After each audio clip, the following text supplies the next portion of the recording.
The book is Why Men Love Bitches.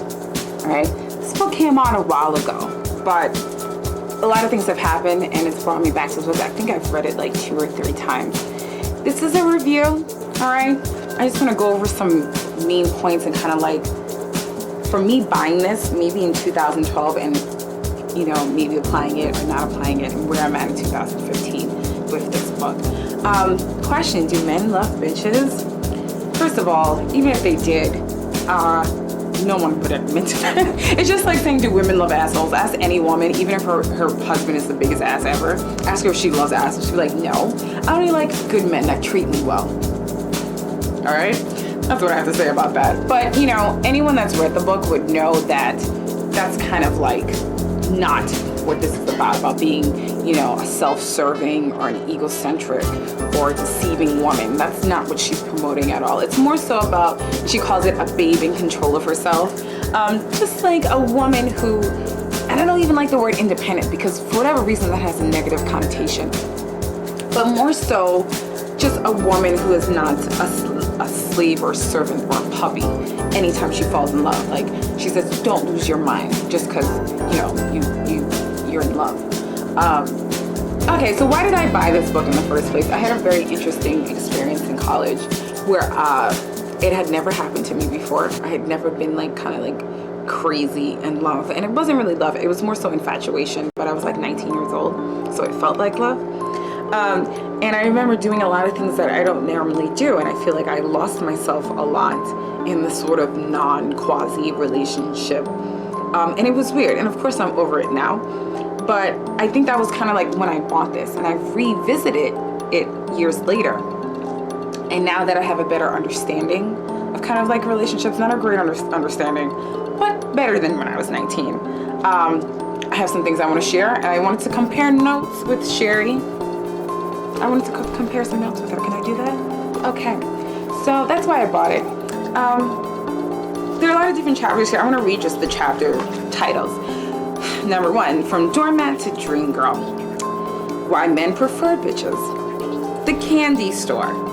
Dumb like a fox. And then subtitle is How to Convince Him He's in Control While You Run the Show. Jumping through hoops like a circus poodle. Nagging no more. The Other Team's Secret Playbook. Things you suspected but never heard him say. Keeping your pink slip. The reasons that holding your own financially gives you power. I can totally attest to this. Good job. How to Renew the Mental Challenge. And lastly, The New and Improved Bitch, the survival guide for women who are 2/9. And then at the end is kind of like all of her attraction principles, and it's in the index. All right.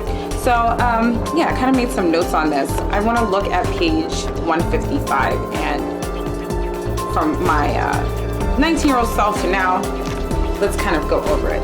So I highlighted this.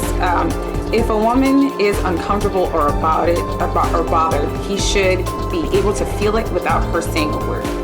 Meaning, okay, so you feel really mad about something, like he ignored your birthday, or he didn't do something very special and, you know, specific and unique for your birthday, and you're upset, but you thought he should kind of like know that on his own. You're basically expecting men to have telepathic abilities, and they don't.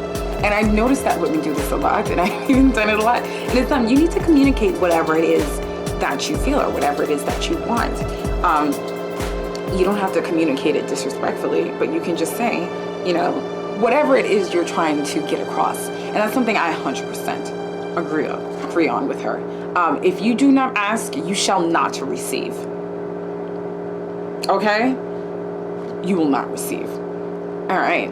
So let's do page 23.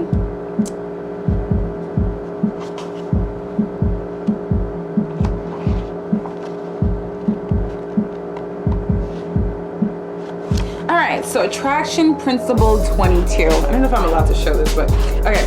Sex and the spark are not one and the same. Sex and the spark are not one and the same. Absolutely. I think for a lot of women, and the thing is, women think like women. We don't think like men. So you feel like the same things that apply to a woman would apply to you, and it does not. Yeah, sex and the spark are not the same thing. He can totally have sex with you and not see you as girlfriend material. That's completely different. I think that women, because so much sex is thrown at us. I mean, as a woman living in New York, I've been hit on like every single day since I was 12 years old, and that's like the average experience of any sort of woman living in a big city. Even if you live in a small town, but guys have been hitting on you since middle school, right?